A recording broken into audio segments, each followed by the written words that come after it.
Hello everyone, welcome to true IAS and PCS. तो दोस्तों continue करते हैं हम लोग अपनी साइकोलॉजी ऑप्शनल की डिस्कशन को।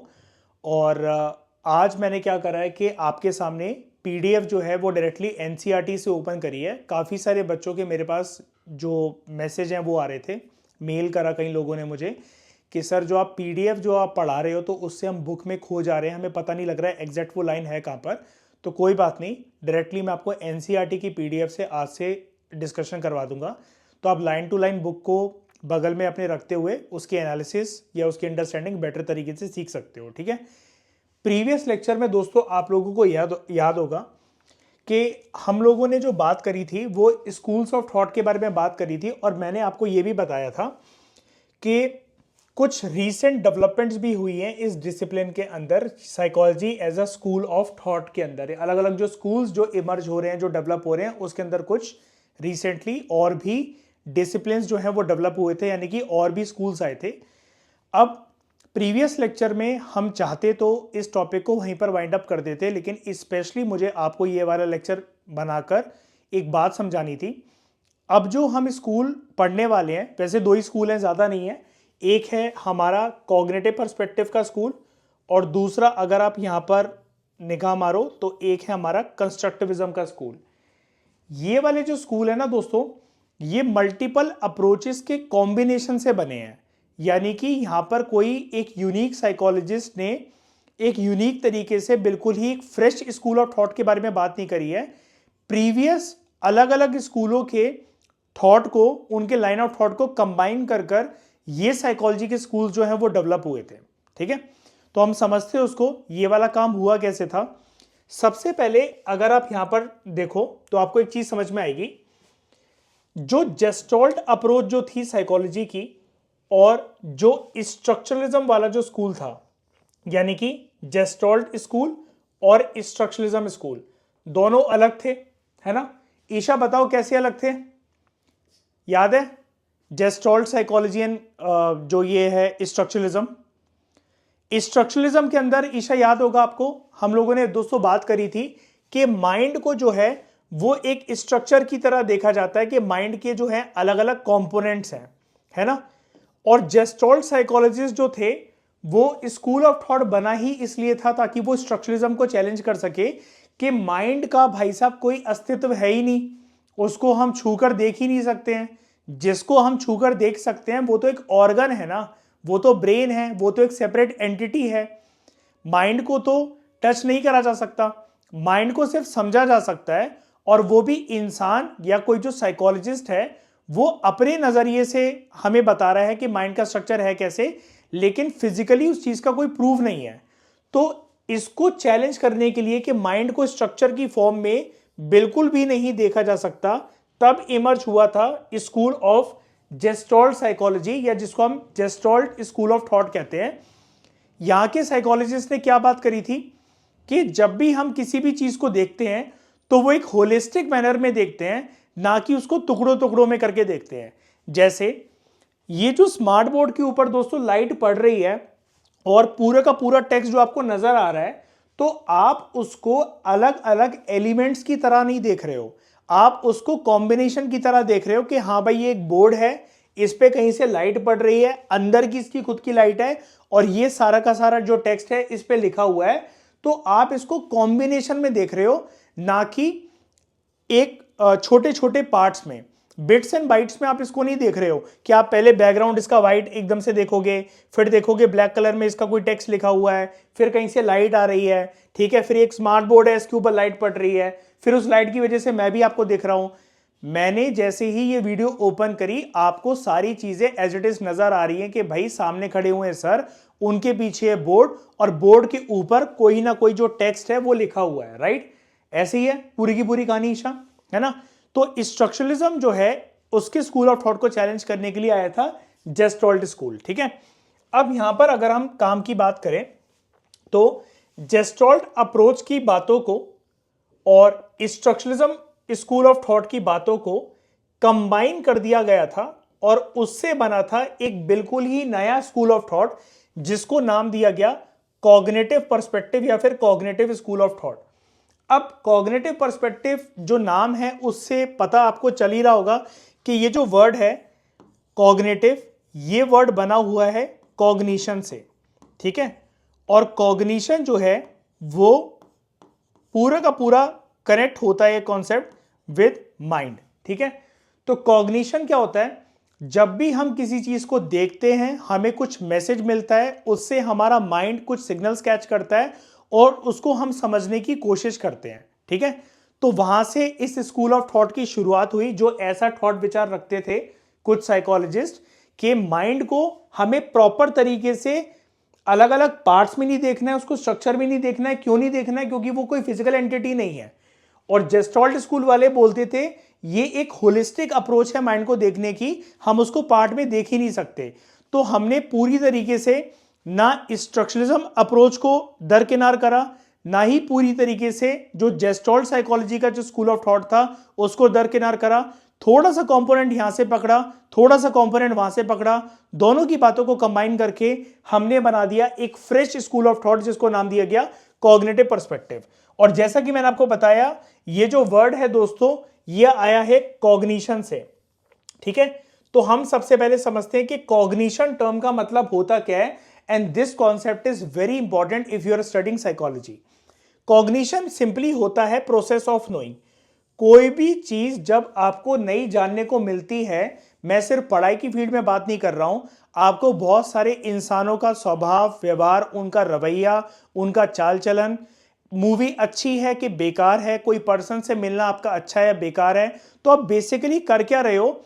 आपका माइंड उन सारी चीजों को समझने की कोशिश कर रहा है। You are knowing something. यहां पे नो वाला जो एलिमेंट है वो है कि आप कोई चीज जान रहे हो। दिमाग आपका कोई ना कोई एक मैसेज जो है वो जरूर डेफिनेट तरीके से कैच करने की कोशिश कर रहा है, क्योंकि अलग अलग लोगों के अलग अलग दिमाग बहुत अलग अलग तरीके से चलते हैं। जो पर्सन आपके लिए रेड फ्लैग है या टॉक्सिक है, हो सकता है वो अपने मम्मी का राजा बेटा हो या पापा की परी हो, ठीक है। तो सारे लोग आपके लिए अगर बुरे हैं तो ऐसा नहीं है कि वो पूरी दुनिया के लिए बुरे हैं। हमें बेसिकली जब प्रोसेस ऑफ नोइंग में इन्वॉल्व होना पड़ता है तो उसको हम कहते हैं कॉग्निशन। एक और एग्जांपल मैं आपको दे देता हूं छोटा सा। कोई एक चीज है, मान लो एक फ्रूट है, avocado. I personally hate that fruit. मुझे नहीं पसंद आता उसका टेस्ट, ना ही समझ में आता है। या कोई डिश है, मान लो सुशी, वर्ल्ड की सबसे बेकार कोई डिश है अगर मेरी नजरों में, तो दैट इज जापानीज राइस वाली वेज वाली सुशी, ठीक है। अब मेरा ये कहना कि मुझे एवोकाडो या सुशी पसंद नहीं है, इसका मतलब ये नहीं कि आपको भी पसंद नहीं आएगी। हो सकता है कि आप में से बहुत सारे लोग उसको चाट चाट कर खाते हो बिल्कुल चटोरे की तरह, लेकिन भाई वो मेरे टेस्ट ऑफ जोन के बाहर है। तो जब मैंने उसको टेस्ट करा या आपने उसको टेस्ट करा तो हमने उसके टेस्ट को जाना। यहां पर भी तो प्रोसेस ऑफ नोइंग है। तो आपके दिमाग ने उसको लाइक करा, मेरे दिमाग ने उसको डिसलाइक करा। This simple process is known as cognition, ठीक है ईशा। कॉग्निशन वर्ड का मतलब पता लग गया, ठीक है। तो कॉग्निशन के कॉन्सेप्ट को थोड़ा सा हम और समझते हैं, थोड़ा सा और इसके अंदर डीप डिग इन करते हैं, तब हमें और बेटर तरीके से क्लैरिटी मिलेगी। जब भी हम कॉग्निशन एज अ कॉन्सेप्ट को एक्टिवेट करते हैं, यानी कि हमारा दिमाग एक्टिवेट करता है, कर तो सब कुछ दिमाग ही रहा है ना, तो इसके अंदर एलिमेंट्स होते क्या है? Whenever the concept of cognition is activated in our mind, तो दोस्तों याद रखना, सबसे पहले हमारा इसके अंदर होता है थिंकिंग एलिमेंट एक्टिवेटेड। सबसे पहले किसी भी चीज को देखते हो, आप जानते हो, परखते हो, किसी चीज से मिलते हो, सामने वाले के एक्सप्रेशन को समझने की कोशिश करते हो, कोई चीज आप टेस्ट कर रहे हो, कोई कलर को आपने देखा, कोई ड्रेस आपने खरीदी, आप सबसे पहले हर एक चीज के बारे में सोचते हो, क्योंकि सामने जो ऑब्जेक्ट है, साइकोलॉजी में दोस्तों ऑब्जेक्ट सिर्फ नॉन लिविंग एंटिटी नहीं होती है, पर्सन को भी हम ऑब्जेक्ट ही बोलते हैं। सामने कोई भी जो ऑब्जेक्ट है, सामने आपकी तरफ जो सब्जेक्ट है जो आपके सामने खड़ा हुआ है या खड़ी हुई है, कोई वो एक नॉन लिविंग एलिमेंट भी हो सकता है, एक लिविंग पर्सन भी हो सकता है, मेल हो फीमेल हो कोई भी हो। आपका जब भी किसी से इंटरेक्शन होता है, सबसे पहले आप जब भी किसी भी पर्सन से रूबरू करते हो, आपका दिमाग चलना शुरू करता है, आपको इंसाइट मिलना शुरू होती है, उससे कोई ना कोई अंडरस्टैंडिंग गेन होती है। तो वो अंडरस्टैंडिंग गेन होने से पहले पहले आपका थिंकिंग कंपोनेंट जो है वो एक्टिवेट होता है। दूसरा, जब थिंकिंग कंपोनेंट एक्टिवेट हुआ, तब आप उस चीज को, चाहे वो खाने पीने की हो, चाहे वो कोई इंसान हो, आपको उससे दोस्ती करनी है, आपको उसके साथ कोई रिश्ता बनाना है, आपको उसको गर्लफ्रेंड बॉयफ्रेंड बनाना है, शादी करनी है, आप उसको समझने की कोशिश करते हो। जब आपके दिमाग में इंसाइट आई, आपने उसको एक्सपीरियंस करा, उसके बाद आपकी अंडरस्टैंडिंग जो है वो डेवलप होती है। अंडरस्टैंडिंग डेवलप होने के बाद आपका कंपोनेंट जो एक्टिवेट होता है, that is power of perceiving. फिर परसीविंग में क्या होता है, परसीविंग ना एक बहुत पर्सनल कंपोनेंट होता है, हर एक पर्सन के लिए अलग होता है। वैसे तो थिंकिंग और अंडरस्टैंडिंग भी सबके लिए अलग है, लेकिन परसीविंग से मेन चीज शुरू होती है, मेन चीज डिसाइड होती है कि आप किसी पर्सन को या किसी चीज को लाइक करोगे या डिसलाइक करोगे, आपको इसके साथ रुकना है, ठहरना है, या फिर इसको लात मार के अलविदा कर देना है। फिर चाहे मैं अगेन रिपीट कर रहा हूं, कोई पर्सन हो या खाने पीने की चीज हो। परसीविंग में क्या होता है, you get certain messages in your mind कि this certain element I am liking it और नॉट, ये पर्सन मेरे लिए, ये बंदा या बंदी मेरे लिए टॉक्सिक है कि नॉन टॉक्सिक है, क्या मैं इनके साथ फ्रेंडशिप कैरी कर सकता हूं, क्या नहीं कर सकता हूं, क्या मुझे इनका कॉन्टैक्ट नंबर अपने फोन में रखना चाहिए कि नहीं रखना चाहिए। फिर फर्स्ट मीटिंग के बाद ही भाई आपने डिसाइड कर लिया इसको हमें जयराम जी की बोलकर साइड कर देना है। तो वो जो भी अच्छा या बुरा मैसेज होगा जो आपका दिमाग कैप्चर करेगा सामने वाले को देखते हुए, वो परसीविंग का कंपोनेंट जो है वो आपका काम करता है। फिर क्या होता है, आपके दिमाग में कोई जो चीजें हैं, कोई जो एक्सपीरियंसेस हैं, कोई जो इवेंट्स हैं, वो शॉर्ट टर्म का इंपैक्ट छोड़ते हैं, हो सकता है कुछ मिनट या कुछ घंटों का इंपैक्ट छोड़ें, और कुछ कुछ चीजें ऐसी होती हैं कि लॉन्ग लास्टिंग इंपैक्ट जो है उनका हमारे माइंड पर पड़ता है। यानी कि छोटे ड्यूरेशन का इंपैक्ट हो चाहे बड़े ड्यूरेशन का इंपैक्ट हो, लेकिन इंपैक्ट जरूर है हमारे माइंड के ऊपर। और तब हमारा कंपोनेंट एक्टिवेट होता है मेमोराइजिंग का। अब यहां पर मेमोराइजिंग वर्ड से सिर्फ ऐसा मत समझ रहे, इसलिए मैं आपको जो एग्जांपल दे रहा था वो पढ़ाई लिखाई के नहीं दे रहा था। मेमोराइजिंग कंपोनेंट के अंदर भी ऐसा होता है कि अगर आपको लाइफ में कोई रेड फ्लैग मिला है, कोई टॉक्सिक पर्सन मिला है, उसकी मेमोरी जो है, भले ही आप उसको हेट करते हो, और कितनी फनी बात है कि जिस चीज से आप नफरत करते हो तो वो चीज तो क्विकली हमारा दिमाग जो है वो भूल जाना चाहिए, लेकिन टॉक्सिक एलिमेंट हमारे दिमाग में बहुत टाइम तक वो अपनी जगह बना लेते हैं, और हो सकता है पूरे जीवन भर अपनी जगह बनाकर रखें। तो आपका, जैसा कि मैं बोल रहा था, कोई एक इवेंट का जो एक्सपीरियंस है वो भले ही शॉर्ट ड्यूरेशन का हो या फिर लंबी ड्यूरेशन का हो, हमारी मेमोरी का कंपोनेंट उससे बखूबी तरीके से एक्टिवेट होता है। इसलिए हम जब मेमोरी के चैप्टर पर आएंगे, एक हमारा डेडिकेटेड चैप्टर होगा मेमोरी का, उसके अंदर इसलिए हम बात करते हैं कि हमारी मेमोरी का जो कंपोनेंट होता है that is short term memory and long term memory. ठीक है, और मेमोरी हमेशा हमारी एक्टिवेट होती है जब भी हमने किसी भी चीज को सोचा है, समझा है और परसीव करा है। उसके बाद हमारा दिमाग ना बहुत सारी चीजों में उलझ जाता है। इतना कुछ करने के बाद जब हम किसी चीज को जान लेते हैं, हमारा दिमाग टाइम टू टाइम डिसीजन भी लेता है। जैसे मतलब मान लो कि आपने एक किसी पर्सन को अपना पार्टनर बनाने का डिसीजन लिया, लेकिन वो डिसीजन से भी कई सारे लोग यू टर्न मारते हैं, बैकआउट करते हैं, क्योंकि जो शुरू में सामने वाला पर्सन या सामने वाला ऑब्जेक्ट हो, कोई भी हो, वो आपको जो हिंट दे रहा था, हो सकता है बाद में आपकी डिसलाइकिंग उसके लिए शुरू हो जाए। तो हम जाते हैं प्रॉब्लम सॉल्विंग की तरफ कि हमें बातें या जो ये चीजें हैं इसको सॉल्व कैसे करना है, हम दोबारा इस चीज से रिलैक्स कैसे हो सकते हैं, या फिर पूरी की पूरी चीजों से हमें बाहर निकल जाना है कि ये हमारे कंट्रोल के बस के बाहर है। ठीक है, और इसके अलावा there are other mental activities also, जो कि बेसिकली हमारे अंदर डेवलप होती है जब भी हम दुनियादारी में लोगों के साथ, चीजों के साथ इंटरेक्शन करते हैं, क्योंकि उससे हमें कोई ना कोई नॉलेज जो है वो जरूर मिलती है। और जब ये नॉलेज मिलती है और ये सारे कंपोनेंट जो हैं ये एक्टिवेट होते हैं, इससे हमारी मदद क्या होती है, ये स्कूल कॉग्निटिव पर्सपेक्टिव हमें ये बताता है, इससे हम डील करने के केपेबल होते हैं अपने एनवायरनमेंट से एक स्पेसिफिक तरीके में। और यहां पर एनवायरनमेंट का मतलब दोस्तों ये नहीं है, अभी तक तो आप साइकोलॉजी की डिस्कशन करते करते मेरे साथ इतना सीख ही गए होंगे। एनवायरनमेंट का मतलब यहां पर ये बिल्कुल भी नहीं है कि हम यहां पर पेड़ पौधों वाली या जानवरों वाली एनवायरनमेंट की बात कर रहे हैं। We are not talking here about flora and fauna, but हमारे आसपास का जो सोशल एनवायरनमेंट है, ठीक है, जो हमारा सोशियो कल्चरल एनवायरनमेंट है, यहां पर साफ तरीके से उसकी बात करी जा रही है कि आपको इतना कुछ करने के बाद, थिंकिंग, अंडरस्टैंडिंग, परसीविंग, मेमोराइजिंग और प्रॉब्लम सॉल्विंग के बाद आपको नॉलेज मिलती है कि दुनियादारी में दुनियादारी के लोगों से, अलग अलग सिचुएशन से, अलग अलग इवेंट से आपको डील कैसे करना है अपने सोशियो कल्चरल एनवायरनमेंट से इन स्पेसिफिक वे।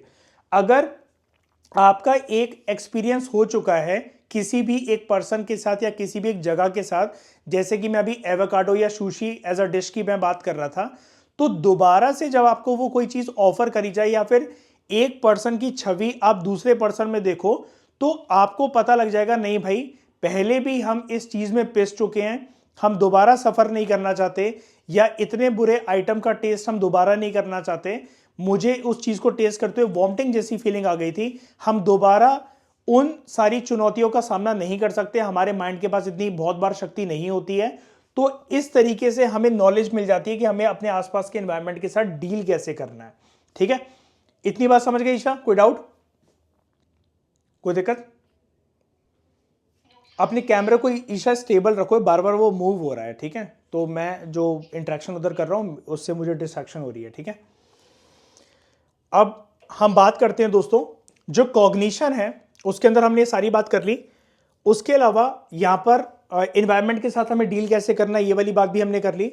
अब कुछ जो कॉग्निटिव साइकोलॉजिस्ट जो है, यानी कि जो कॉग्निटिव पर्सपेक्टिव के जो साइकोलॉजिस्ट हैं, वो इंसानी दिमाग को देखते कैसे हैं, दिस इज वेरी इंटरेस्टिंग।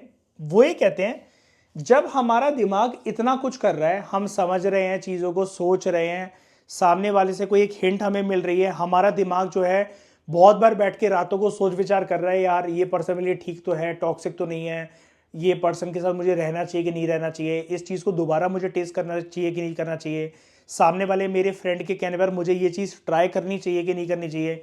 तो हमारा दिमाग जब इतना कुछ प्रोसेस कर रहा है, तो कॉग्निटिव साइकोलॉजिस्ट ने हमारे दिमाग को एक इंफॉर्मेशन प्रोसेसिंग सिस्टम की तरह कंपेयर करा है, और वो बोला है, कॉग्निटिव साइकोलॉजिस्ट का कहना है कि हमारा दिमाग जो है वो कंप्यूटर की तरह काम करता है, जो काम कंप्यूटर करता है वही काम हमारा माइंड करता है। अब ये कैसे? अगर हम माइंड को कंप्यूटर के साथ रिलेट करना चाह रहे हैं according to the view of cognitive psychologist, तो हमें इसमें एक चीज जानने को मिलती है कि कंप्यूटर क्या क्या काम करता है, उसको हम कंपेयर कर सकते हैं कि माइंड हमारा ये वाले काम करता है कि नहीं करता है। कंप्यूटर क्या करता है, कोई भी इंफॉर्मेशन को रिसीव करता है। सबसे पहले आपने कोई फाइल डाली, उस कंप्यूटर के अंदर जाकर वो स्टोर हो गई, कंप्यूटर फिर उसकी प्रोसेसिंग करेगा।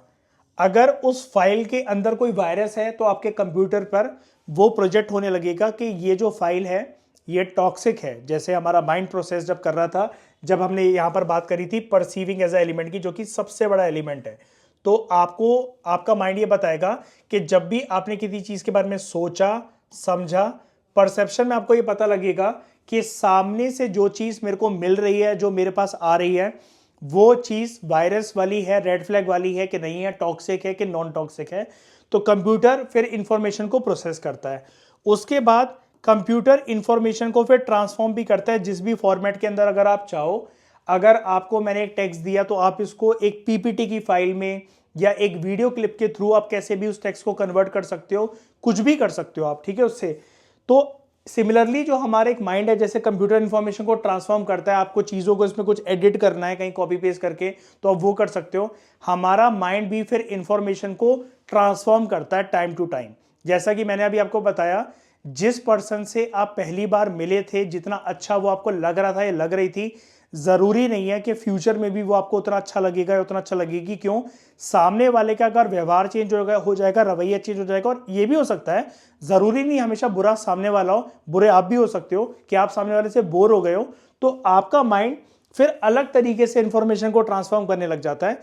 इसके अलावा जो हम मेमोरी की बात कर रहे थे, तो हमारा माइंड जो है मेमोरी को बहुत ज्यादा स्टोर करता है जस्ट लाइक कंप्यूटर, और उसके बाद स्टोरेज वाली मेमोरी जो है हम कभी भी रिट्रीव कर सकते हैं। अगर आपने किसी के साथ वक्त बिताया है, कोई आपका एक्सपीरियंस रह चुका है, जैसे ही उसके बारे में बात होगी आपका माइंड फटाक से क्लिक होगा और वो चीजें आपको याद आने लग जाएंगी। तो कंप्यूटर भी यही करता है कि आपने सर्च ऑप्शन पर क्लिक करा, जो आपकी सेव्ड फाइल्स हैं जिनको आपने नाम दे रखा है, तो वो रिट्रीव कर देता है, वो आपके सामने जो है लाकर खड़ा कर देगा कि हाँ भाई ये वाली फाइल अवेलेबल है, ये वाली जो एप्लीकेशन है ये अवेलेबल है, वो रिट्रीव हो जाएगी।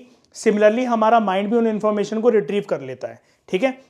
अब जो मॉडर्न कॉग्निटिव साइकोलॉजिस्ट हैं वो ये मानते हैं कि इंसानों का जो दिमाग होता है, जो ह्यूमन बींग्स का जो दिमाग होता है, वो कॉन्स्टेंटली डेवलप होता रहता है। वो एक जगह पर थमता नहीं है कि आप ये सोचो कि आप पैदा हुए हो 15-20 साल के आप हो गए हो, आपका ब्रेन डेवलप हो जाता है, लेकिन माइंड के जो एक्सपीरियंसेस होते हैं उससे कॉन्टिन्यूसली आप as a person, as a personality जो है वो आप इवॉल्व करते रहते हो।